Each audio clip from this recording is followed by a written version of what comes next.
साथियों नमस्कार। मिशन विद्यादान के डिजिटल प्लेटफॉर्म पर आपका एक बार फिर से स्वागत है। साथियों आज अपन करेंगे ओड ऑन एग्रेशन अर्न का पार्ट सेकंड। साथियों अगर आपने पार्ट फर्स्ट नहीं देखा है तो ऊपर दिए गए आई बटन पर क्लिक करके आप पार्ट फर्स्ट देख सकते हैं या डिस्क्रिप्शन में लिंक दिया गया पार्ट फर्स्ट का, वहां से आप देख सकते हैं। साथियों पार्ट फर्स्ट के अंदर आपने ब्रीफ इंट्रोडक्शन किया था पोएट का और बैकग्राउंड इन्फॉर्मेशन, पोएम ये क्यों लिखी गई थी और क्या बैकग्राउंड रहा था पोएम का, इसका पोएम का जो स्ट्रक्चर है वो क्या है, थीम क्या है पोएम का और सेंट्रल आइडिया पोएम का क्या है। और पार्ट फर्स्ट के अंदर अपन स्टेंजा फर्स्ट है उसकी हिंदी एक्सप्लेनेशन की थी। इसके साथ ही लिटरेरी टर्म्स है उनका अपने स्टेंजा फर्स्ट की लिटरेरी टर्म्स के बारे में बात की थी। और इसके अंदर अदर मेन जो अपने टर्म्स है वो कौन सी यूज हुई है वो हमने बात की थी। और साथियों पोएम का पीडीएफ कहाँ मिलेगा ये भी हमने पार्ट फर्स्ट के अंदर बात कर चुके हैं। तो सबसे पहले आप डिस्क्रिप्शन में दिए गए लिंक से पार्ट फर्स्ट देखिए ताकि आपके जो odd on a Grecian in earn के जो कंप्लीट जो कोई भी डाउट है ना वो सारे के सारे क्लियर हो जाए। तो साथियों अब अपन बढ़ते हैं स्टेंजा 2 की ओर। Heard melodies are sweet, but those unheard are sweeter. Therefore, ye soft pipes play on, not to the sensual ear, but more endeared pipe to the spirit deities of no tone. साथियों poet वापस क्या करें earn को संबोधित करते हुए कहते हैं हर्ड मेलोडीज आर स्वीट, कि जो हम सुनते हैं म्यूजिक, हर्ड मेलोडी जो हम म्यूजिक सुनते हैं आर स्वीट, वो क्या होते हैं, मधुर होते हैं, स्वीट होते हैं। But those unheard are sweeter, लेकिन जो हम सुनते नहीं है ना वो क्या है, और भी ज्यादा मधुर है, यानी जिनको हम सुन नहीं सकते वो और भी ज्यादा अच्छे होते हैं। तो यहाँ पे साथियों दोज वर्ड है ना, दोज, ये दोज किसके लिए आया है, ये उनके लिए है जो वहाँ अपने स्टेंजा फर्स्ट के अंदर बात की थी कि वो अपने जो म्यूजिक बजाने वाले म्यूजिशियन थे, बांसुरी से बजा रहे थे वो म्यूजिक, जिसका चित्र था किस पर, अर्न पर। तो कहते हैं कि तुम्हारा जो म्यूजिक है ना वो जिसको मैं सुन नहीं पाता या हम सुन नहीं सकते वो और भी ज्यादा स्वीटर है। Therefore ये सॉफ्ट पाइप्स प्ले ऑन, इसलिए ये सॉफ्ट पाइप्स, इसलिए तुम क्या करो, तुम्हारे जो सॉफ्ट म्यूजिक है उसको क्या करो, प्ले ऑन, बजाते रहो। किनको कह रहा है, उन बांसुरी बजाने वालों को कह रहा है, म्यूजिशियन को कह रहा है कि तुम तुम्हारे जो सॉफ्ट म्यूजिक है उसको बजाते रहो। Not to the sensual ear, हमारे जो सेंस के जो अपने ईयर है, यानी हमारे जो रियल ईयर है उनके लिए नहीं, हमारी जो ध्वनि इंद्रियों के लिए नहीं, बट मोर इन डियर्ड, कि जो तुम्हारा जो सॉन्ग है वो हमारी ध्वनि इंद्रियों के लिए मत बजाओ। किसके लिए बजाओ, but more endeared pipe to the spirit ditties of note on, कि उसका जो मोर इंडियर्ड का अर्थ हो गया यदि ज्यादा प्लेजर देना, ज्यादा आनंद किसको प्रदान करेगा, वो pipe to the spirit ditties, वो क्या करो, हमारी आत्मा के लिए बजाओ, तुम स्पिरिट के लिए बजाओ। डिटीज होता है साथियों सिंपल सॉन्ग, सिंपल सॉन्ग बजाओ ऑफ नो टोन, जिसके अंदर कोई टोन नहीं, यानी किस बिना ध्वनि के जो तुम सॉन्ग बजाओगे ना वो हमारे आत्मा के लिए बजाओगे, वो हमारे लिए और भी ज्यादा क्या है, हमें और भी ज्यादा आनंद प्रदान करेगा, ना कि वो हमारे कानों को सुनाई देगा, बिल्कुल भी नहीं देगा। और जो जिसके अंदर कोई भी टोन नहीं है वो फिर भी हमें क्या है, वो बहुत ही ज्यादा आनंद प्रदान करेगा। साथियों अब देखते हैं अपन फर्स्ट 4 लाइंस के अंदर कौन से लिटरेरी डिवाइसेस का यूज किया गया। Heard melodies are sweet but those unheard are sweeter, इस पूरी की पूरी लाइन के अंदर साथियों heard melodies are sweet but those unheard are sweeter के अंदर पैराडॉक्स का यूज हुआ है। क्यों हुआ है, क्योंकि यहाँ पे देखिए कहते हैं कि मेलोडीज है ना, जिसको सुनते हैं वो तो है मधुर होती है, जिसको सुनते नहीं है वो भी क्या है, जो सुनी नहीं जा सकती वो भी मधुर होती है। तो ये क्या कॉन्ट्राडिक्टरी स्टेटमेंट है, तो यहाँ पे पैराडॉक्स का यूज किया गया है। इसके बाद साथियों इस लाइन के अंदर but those unheard are sweeter, unheard और स्वीटर के है ना, अनहर्ड और स्वीटर के अंदर क्या है, यहाँ पे ऑक्सीमोरन का यूज किया गया है। दोनों मतलब विपरीत चीजें आ गई ना, दोनों एक ही पास पास के अंदर आ गई, अनहर्ड आर स्वीटर, कि जिसको सुना नहीं जा सकता वो और भी ज्यादा मधुर होती है, मधुर होती है वो चीज। तो यहाँ पे क्या है, ऑक्सीमोरन का यूज किया गया है। इसके बाद साथियों अगली लाइन में देखते हैं ये सॉफ्ट पाइप्स प्ले ऑन, इसके अंदर साथियों ये वर्ड है ना, ये होता है अरे, अरे सॉफ्ट पाइप्स प्ले ऑन, कि तुम बांसुरी बजाते रहो। तो ये है ना, ये में क्या है, यहाँ पे एपोस्ट्रोफी का यूज किया गया है साथियों। और साथियों इसके अंदर जो पाइपर्स है इनको क्या है, वापस मानवीकरण किया गया है। रियल में वो क्या है, वहां पे रियल के अंदर ये सीन नहीं है बल्कि क्या है, चित्रित सीन है, इसलिए यहाँ पे क्या है, पर्सोनिफाइड किया गया उनको। इसी तरीके से एलिट्रेशन है साथियों किसमें, पाइप्स और प्ले के अंदर, पाइप्स, पाइप्स का पी और प्ले का पी, इनमें एलिट्रेशन का यूज किया गया है। अगली लाइन के अंदर देखते हैं pipe to the spirit ditties of no tone, इसके अंदर भी क्या है, पैराडॉक्स का यूज किया गया साथियों कि इस प्रकार तुम क्या एक टोन, इस प्रकार का म्यूजिक बजाओ जिसमें कोई टोन नहीं है, जिसमें कोई ध्वनि नहीं है, तो ऐसा कोई हो नहीं सकता। यह भी कॉन्ट्राडिक्टरी स्टेटमेंट है, बिल्कुल भी विरोधाभासी चीज है ना। Pipe to the spirit ditties of tone, की इस प्रकार की तुम क्या है सॉन्ग बजाओ जिसके अंदर कोई ध्वनि नहीं हो, तो ये क्या है, पैराडॉक्स है। नेक्स्ट लाइन पढ़ते हैं साथियों, fair youth beneath the trees thou canst not leave thy song, nor even can those trees be bare. Bold lover, never, never canst thou kiss. Though winning near the goal, yet do not grieve. She cannot fade, though thou hast not thy bliss. Forever wilt thou love and she be fair. वापस क्या करता है, earn है, उस पे जो चित्र है ना उनको वापस संबोधित करते हुए कहते हैं कि fair youth beneath the trees. वहां पे साथियों अर्न के ऊपर एक चित्र बना हुआ है, उसके अंदर क्या है, पेड़ के नीचे कोई युवा व्यक्ति बैठा हुआ है, उसको कह रहे हैं फेयर यूथ कि अरे सुंदर नौजवानों, बीनीथ द ट्रीज पेड़ों के नीचे, दऊ cantts not leave Dai song, यानी जो पाइपर्स है ना, युवा पाइपर्स है जो बांसुरी बजा रहा है व्यक्ति, उसको कह रहा है कि तुम नौजवान व्यक्ति बीनीथ द ट्री जो पेड़ के नीचे बैठा है, दऊ can not leave Dai song, तुम्हारा सॉन्ग है ना बिल्कुल कभी स्टॉप नहीं कर सकते, तुम छोड़ नहीं सकते तुम्हारे सॉन्ग को। यानी साथियों जो चित्र है, अब सॉन्ग बजाते हुए चित्र है तो वैसे ही रहेगा कि तुम हमेशा सॉन्ग बजाते ही रहोगे। Nor even canst those trees be bare, और यहाँ तक कि तुम्हारा जो ट्रीज है ना, तुम्हारे ऊपर जो पेड़ है और जो इस पेड़ के जो सीन है वो भी कभी बेयर नहीं होंगे, उनके पत्ते कभी भी नहीं झड़ेंगे। Bold lover never never canst thou kiss, और इस प्रकार साथियों इसमें एक सीन ऐसा है कि कोई व्यक्ति है, जो नौजवान व्यक्ति वो क्या कर रहा है, किस करने की कोशिश कर रहा है किसी लेडीज को, तो उसको कह रहा है bold lover, bold means confident, कि तुम कॉन्फिडेंट तो हो, बहुत बढ़िया है कि तुम कॉन्फिडेंट लवर हो, लेकिन तुम कभी भी क्या करोगे, कांट्स दऊ किस, तुम किस नहीं कर पाओगे। Though winning near the goal yet do not grieve, हालांकि तुम्हारा जो तुम क्या करने ही वाले हो, विनिंग नियर द गोल, इसका जो बोल्ड लवर है इसका गोल क्या है साथियों, किस करना, लेकिन किस करते हुए वहां पे कोई फोटो नहीं है, फोटो बस बिल्कुल वो क्या है, लेडीज के बिल्कुल किस करने ही वाला है वहां तक का सीन है। तो ये कह रहा है कि तुम है ना, हालांकि तुम किस करने वाले हो, हालांकि तुम बिल्कुल नजदीक हो किसके, इस तुम्हारे लक्ष्य के, winning near the goal yet do not grieve, लेकिन फिर भी क्या है, तुम दुखी मत हो, ग्रीव होता है साथियों सैडनेस, कि तुम सैड मत हो। शी कैन नॉट फेड, वो कभी भी क्या समाप्त नहीं होगी, यानी वो वैसी ही रहेगी, कौन, इसकी जो बिलीव्ड है वो। दो दऊ हैज नोट दाई ब्लिस, हालांकि तुम्हें क्या है, ब्लिस होता है साथियों हैप्पीनेस, तुम्हें उसकी हैप्पीनेस नहीं मिलेगी, तुम्हें उसका सुख नहीं मिलेगा। फॉर एवर विल्ट दऊ लव, तुम हमेशा उसको क्या करोगे, लव करोगे। एंड सी बी फेयर, वो भी क्या रहेगी, हमेशा सुंदर रहेगी। तो साथियों पॉइंट है ना, उस सीन के ऊपर जो पहले तो बांसुरी वाले को कहते हैं कि तुम बांसुरी बजा रहे हो म्यूजिशियन, तुम बांसुरी बजाते ही रहोगे, तुम है ना अपना संगीत है वो छोड़ नहीं सकते, तुम्हारे आसपास जो हरियाली भरे पेड़ है वो पेड़ हमेशा हरे रहेंगे, पत्ते उनके बिल्कुल भी नहीं झड़ेंगे कभी भी।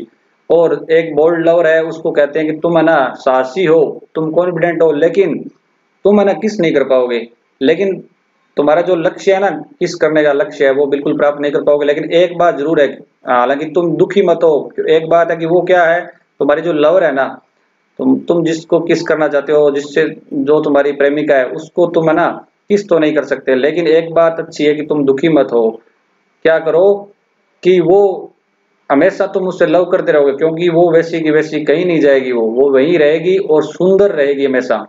तो साथियों इन लाइंस के अंदर अपन देखते लिटरेरी टर्म्स का यूज कहाँ हुआ है, thy song nor even can those trees be bare, इसके अंदर साथियों दाई वर्ड यूज हुआ है ना, तो यहाँ पे एपोस्ट्रोफी का यूज हो गया। इसके बाद यहाँ पे दोज ट्रीज बी बेयर, तो बी और बेयर, बेयर के अंदर कौन सा हो गया, यहाँ पे एलिट्रेशन का यूज हो गया बी एंड बेयर के अंदर। इसके बाद दाई और दोज है, दाई और दोज, दाई दोज के अंदर भी एलिट्रेशन का यूज हुआ है। इसके बाद bold lover never never canst thou kiss, इसके अंदर साथियों देखिए नेवर वर्ड है वो दो बार रिपीट हो गया, तो यहाँ पे रिपीटेशन का यूज हुआ है। इसके साथ यहाँ पे पैराडॉक्स है साथियों, यानी वापस कॉन्ट्राडिक्टरी चीज क्या आ रही है कि तुम कॉन्फिडेंट हो लेकिन तुम कभी किस नहीं कर पाओगे, ठीक है ना, कि तुम बोल्ड लवर हो, बिल्कुल साहसी हो, साहसी होते हुए भी तुम किस नहीं कर पाओगे, इसका मतलब क्या है, यहाँ पे कॉन्ट्राडिक्टरी स्टेटमेंट है, पैराडॉक्स है। इसके बाद इस लाइन में देखते हैं सी कैन नॉट फेड दो दो हैज नॉट दाई ब्लिस, इसके अंदर भी साथियों क्या है, पैराडॉक्स है। पहली लाइन जो है though winning near the goal yet do not grieve she can not fade, कि वो क्या है बिल्कुल नजदीक है उस लक्ष्य के, लेकिन फिर भी क्या है वो उस किस नहीं कर पाएगा, और उसको दुखी होने की आवश्यकता नहीं है। सी कैन नॉट फेड, वो क्या है कहीं नष्ट नहीं होगी, वो हमेशा सुंदर रहेगी। दो दऊ हैस्ट नॉट दाई ब्लिस, हालांकि उसको क्या है, उसको वो नहीं मिलेगा, उसका जो हैप्पीनेस है वो नहीं मिलने वाली, उसका लव नहीं मिलने वाला। तो यहाँ पे भी क्या पैराडॉक्स है, इस पूरी की दो लाइनों के अंदर अपन पूरा भाव देखें तो इसमें भी कॉन्ट्राडिक्टरी स्टेटमेंट है कि वो बिल्कुल नजदीक है और वो सुंदर रहेगी, वो उससे छोड़ के कभी नहीं जाएगी, लेकिन फिर भी वो क्या है, उसका सुख प्राप्त नहीं कर सकता। इसके बाद यहाँ पे जो दऊ है, दऊ वर्ड के अंदर भी एपोस्ट्रोफी का यूज हुआ है। एलिट्रेशन का साथियों इसके अंदर यूज हुआ है दो और दऊ के अंदर, दो और दऊ के अंदर एलिट्रेशन का यूज हुआ है। साथियों अब पढ़ते हैं next stanza third. Ah happy happy boughs that can not shed your leaves nor ever bid the spring adieu and happy melodist unwearied for ever piping songs for ever new. साथियों poet है ना वापस शाखाओं को कहता है, यानी real जो बोझ है, ब्रांचेज है पेड़ की, उनको नहीं कह रहे हैं, बल्कि जो चित्रित है उस अर्न के ऊपर चित्रित है उसको कह रहे हैं। उन फॉरेस्ट का जो सीन है उस पेड़ों की शाखाओं कह रहे हैं कि एंड हैप्पी हैप्पी बोझ, और तुम जो शाखाओं शाखाओं तुम क्या हो, हैप्पी हो, खुश हो, क्यों हो, दैट कैन नॉट शेड, तुम गिराओगे नहीं, शेड होता है साथियों गिराना, गिराओगे नहीं योर लीव्स, अपनी पत्तियां, तुम अपनी पत्तियां कभी भी नहीं गिराओगी।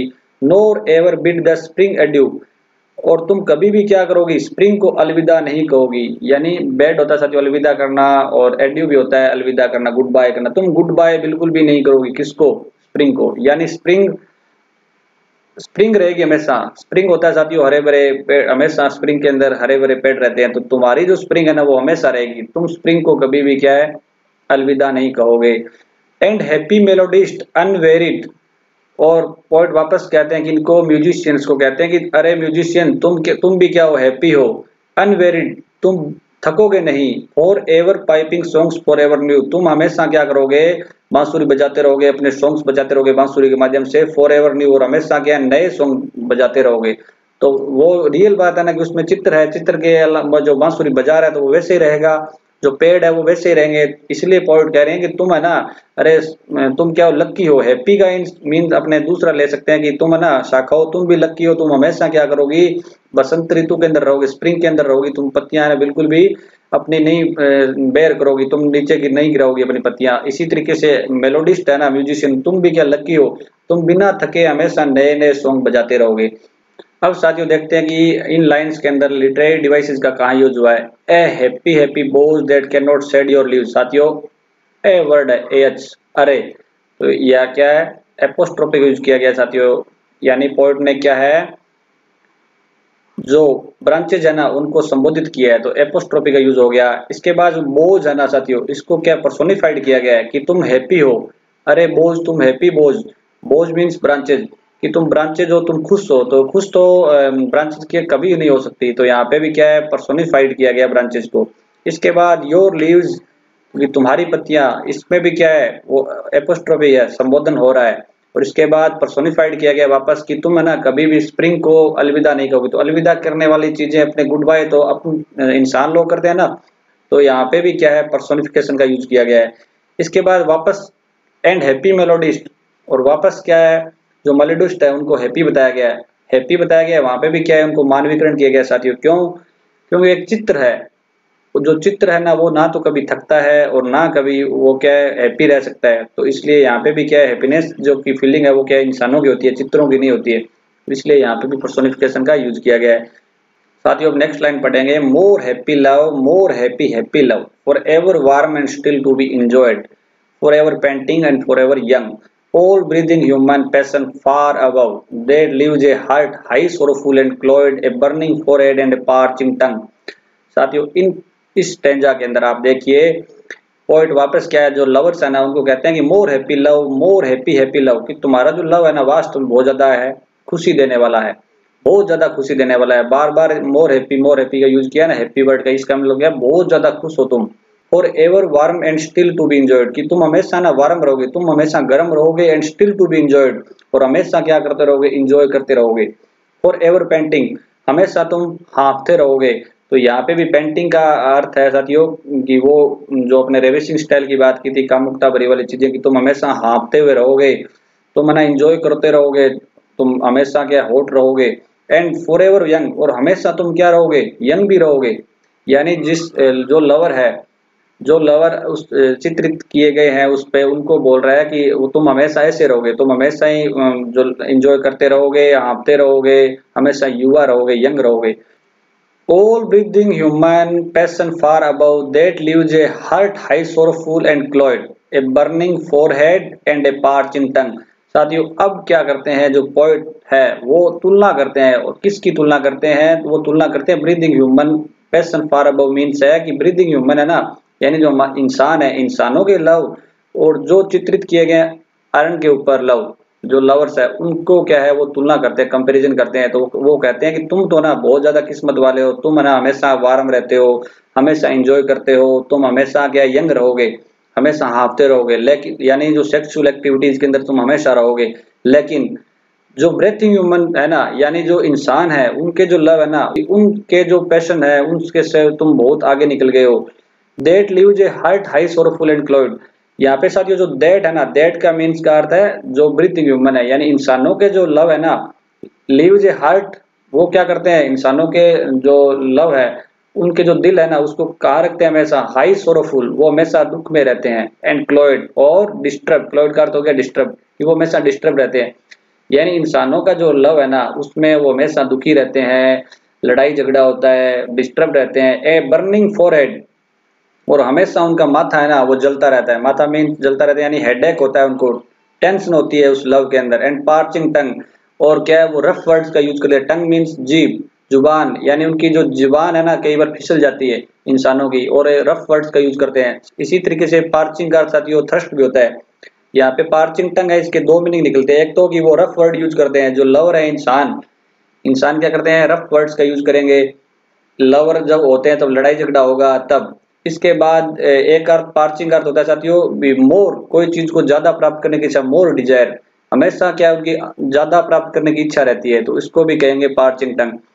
तो पोइट ने कंपैरिजन, सीधा कंपैरिजन कर दिया कि इंसानों के लव है ना उससे तुम बेटर हो, तुम हमेशा एंजॉय करोगे, तुम हमेशा वैसे के वैसे रहोगे, ना कभी लड़ाई झगड़ा होगा, तुम हमेशा युवा रहोगे। लेकिन इंसानों का जो लव है ना उसमें क्या होता है, हमेशा व्यक्ति टेंशन में रहता है, दुखी रहता है वो, ठीक है, हमेशा उसके टेंशन रहेगी, उसका माथा दर्द करेगा, सिर दर्द करेगा उसका, और वो क्या है उसकी जुबान फिसल जाती है, और वो एक दूसरे को गाली गलौज तक भी कर देते हैं।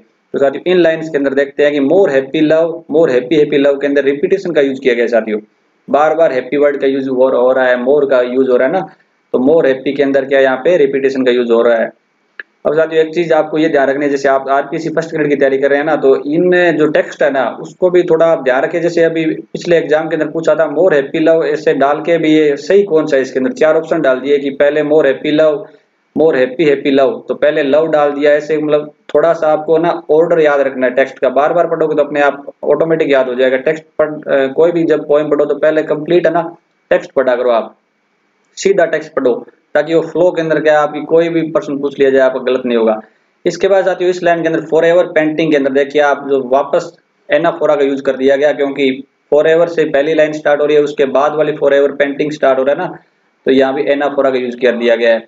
इसके बाद साथियों इसके अंदर that leaves a heart high sorrowful and cloud, heart और हाई के अंदर क्या यहाँ पे एलिट्रेशन का यूज किया गया साथियों, हार्ट और हाई के अंदर एलिट्रेशन का यूज हो गया। इसके बाद यहाँ पे देखिए मेटोनमी का यूज किया गया साथियों, किसके अंदर हार्ट के अंदर।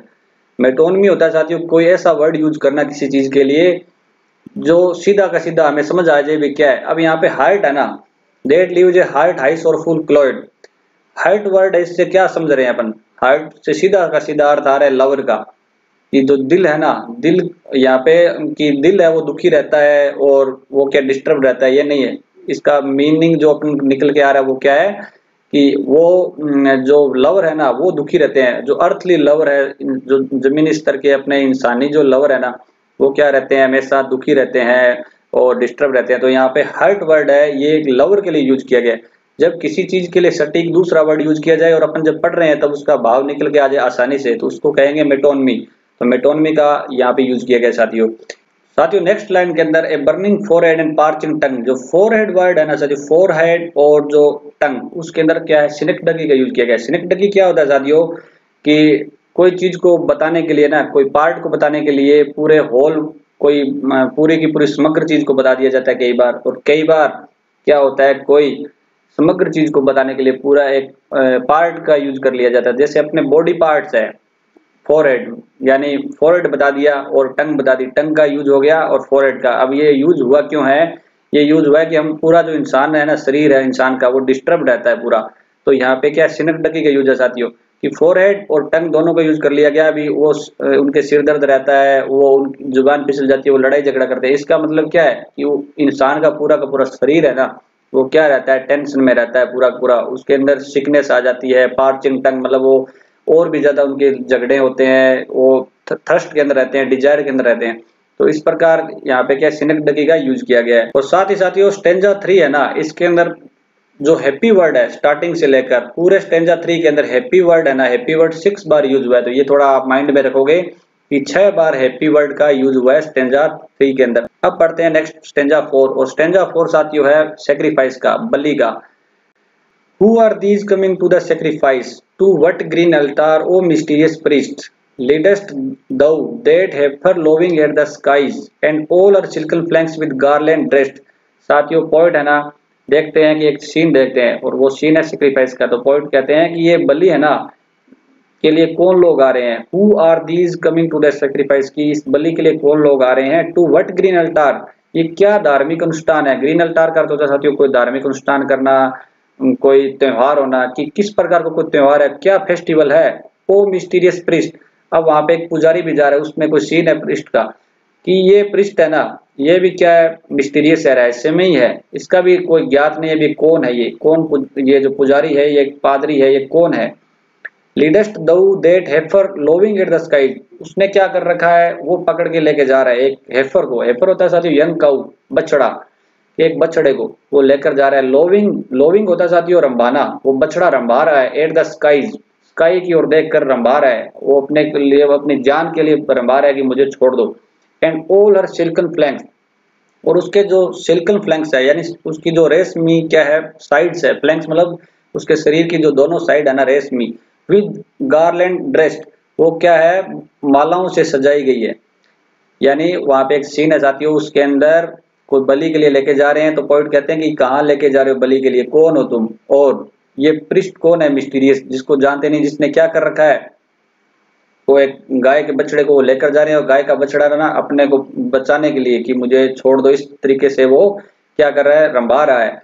और सारे उसके जो दोनों साइड है ना, वो किससे मतलब डेकोरेटेड है, वो है गार्लैंड ड्रेस्ड, यानी मालाओं से उसको डेकोरेट किया गया है।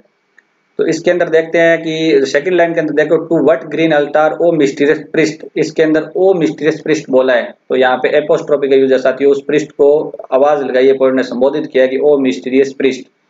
इसके बाद leadest thou that heifer lowing at the skies के अंदर साथियों यहाँ पे दऊ और दैट के अंदर यूज किया गया है एलिट्रेशन का।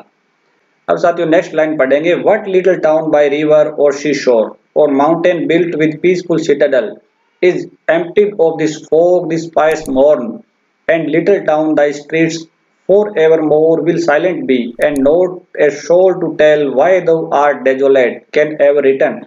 साथियों वापस है ना इसके सीन को देखते हुए पॉइंट क्वेश्चन करते हैं अर्न से।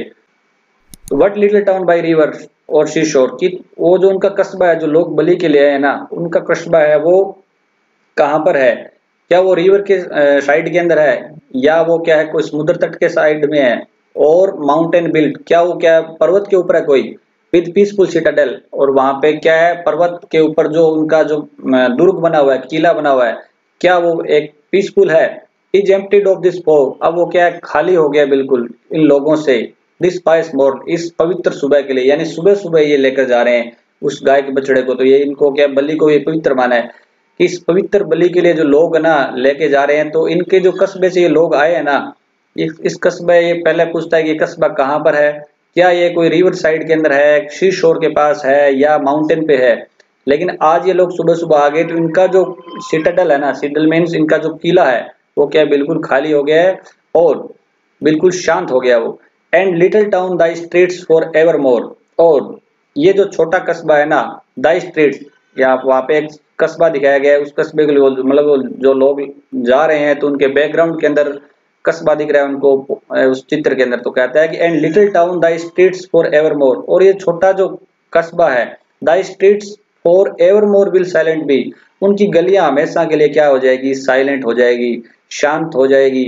And not a soul to tell, और कोई एक व्यक्ति भी नहीं बचेगा, यानी कोई एक आत्मा या कोई एक व्यक्ति भी नहीं बचेगा टू टेल, बताने के लिए, वाई दो आर डेजुलेट, कि ये इतना डेजोलेट है साथियों सुनसान, कि इतना उजाड़ या सुनसान क्यों हो गया, इसकी गलियां इतनी उजाड़ सुनसान क्यों हो गई है। कैन एवर रिटर्न, और क्या वो लोग जो जा रहे हैं वो वापस आएंगे।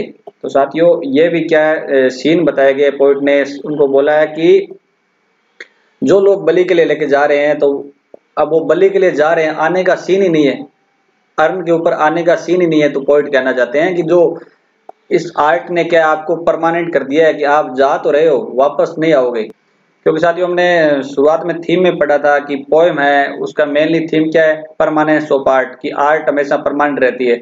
तो देखो लौटने का सीन ही नहीं है, जाने जाने का सीन है, वो बलि लेके जा रहे हैं।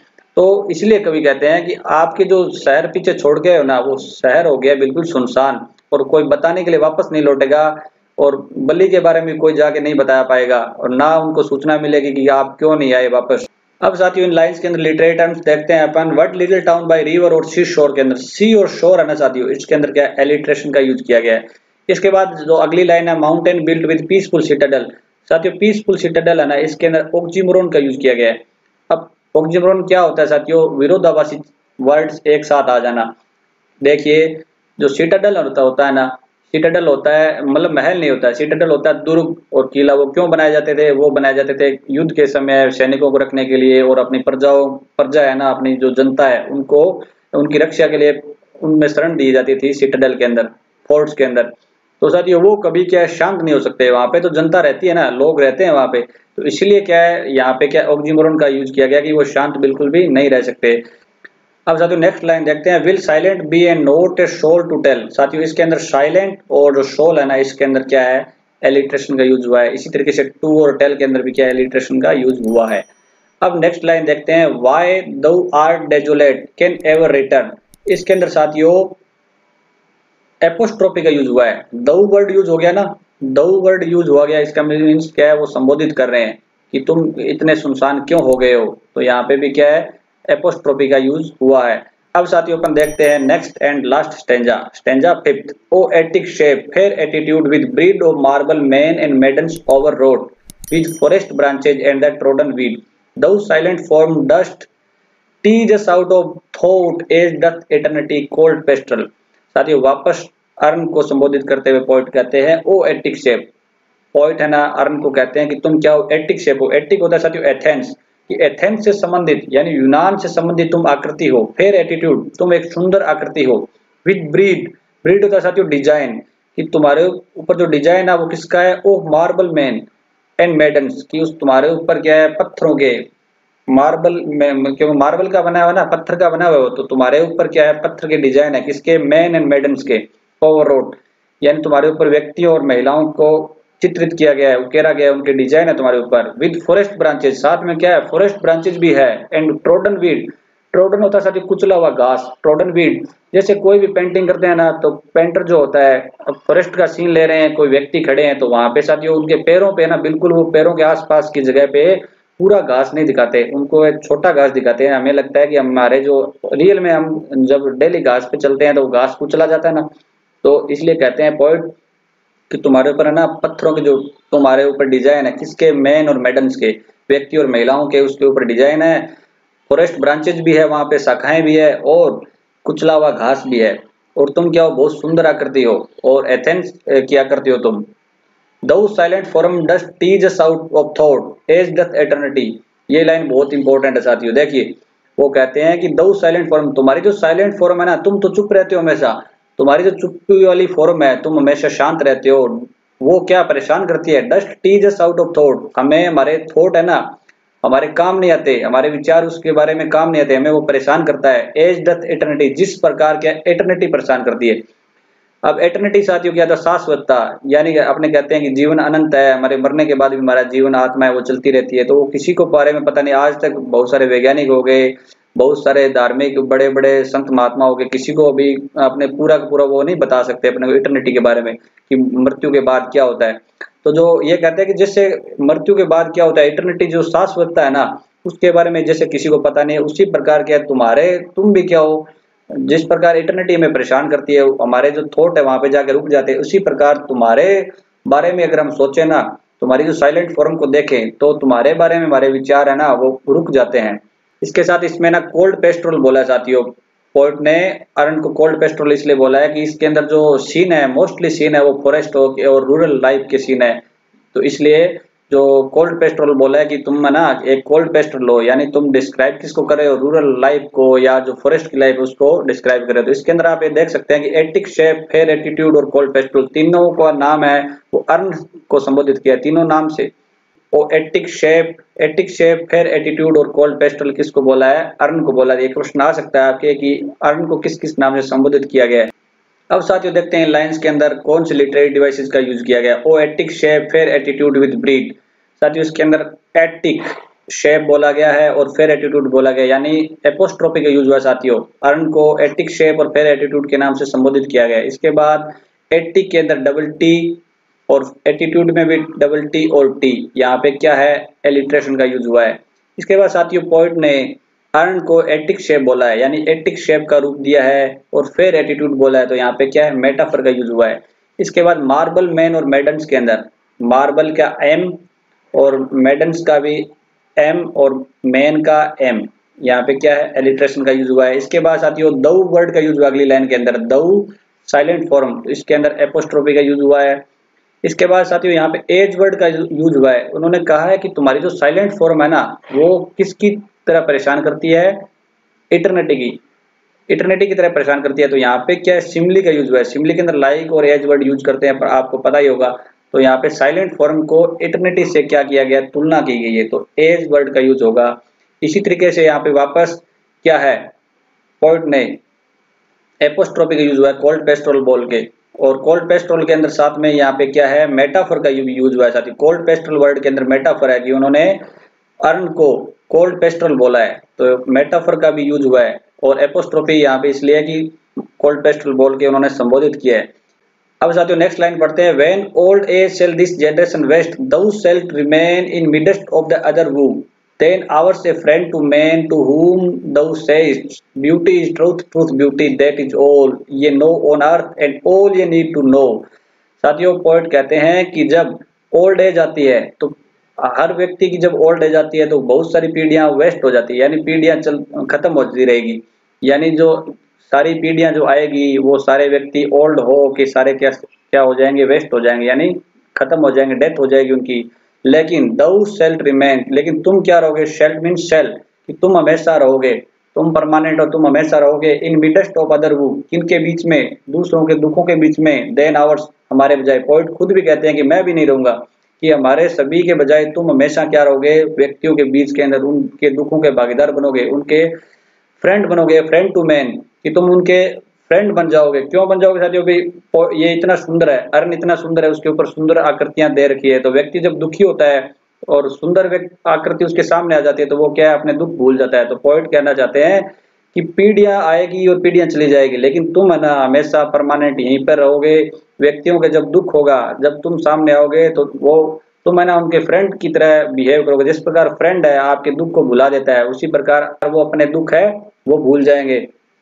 और तुम क्या बन जाओगे, एक सच्चे साथी बनोगे उनके, फ्रेंड टू मैन, तुम उनके मित्र बन जाओगे। टू हुम दऊ सेस्ट, और उनको तुम क्या बोलोगे, हु मीन्स जो पीढ़ी आएगी, जो तुम जिन व्यक्ति, जो दुखी व्यक्ति है, जो तुम्हारे फ्रेंड बन गए, उनको क्या बोलोगे, इंसानों को बोलोगे तुम। टू हुम दऊ सेस्ट, तुम इंसानों को क्या बोलोगे, beauty is truth, truth beauty, की सुंदरता है ना वो सत्य है और सत्य ही सुंदर है। दैट्स ऑल, बस यही बात है। ये नो ऑन अर्थ, तुम्हें पृथ्वी पर जान लेनी चाहिए। एंड ऑल ये नीड टू नो, और तुम सभी को ये जानने की क्या आवश्यकता है। यानी अर्न खुद क्या कहेगा, लोगों को कहता है कि ब्यूटी है ना, आगे आने वाली पीढ़ियों को भी तुम हमेशा ये कहते रहोगे कि सुंदरता है ना वो ही क्या है, सच है, सत्य है, और सत्य ही क्या है, सुंदर है। तो साथियों इसमें पॉइंट वापस बताना चाहता है कि जो आर्ट है ना वो बिल्कुल परमानेंट है, और ट्रुथ है वो हमेशा परमानेंट रहता है, सत्य कभी नहीं मरता है, सत्य अजर अमर है। उसी तरीके से ब्यूटी है ना वो भी अजर अमर है। तो इन लाइंस के अंदर देखते हैं अपन जो लिटरेरी डिवाइसेस कौन सी यूज हुई है। इसके अंदर साथियों दऊ, यहाँ पे वर्ड यूज हुआ है ना, दऊ शेल्ट रिमेन, तो इसके अंदर क्या है, एपोस्ट्रोफी का यूज हुआ है। इसके बाद साथियों ब्यूटी इज ट्रुथ, और ट्रुथ ब्यूटी के अंदर काइज्म का यूज हुआ है। काइज्म एक लिटरेरी टर्म होता है साथियों, जिसके अंदर क्या होता है कि जो पहला क्लोज होता है ना उसको वापस लिख दिया जाता है सिर्फ अपोजिट ऑर्डर के अंदर। जैसे beauty is truth, truth is beauty, यहाँ पे इज है ना वो क्या इंप्लाइड है, beauty is truth, truth is beauty.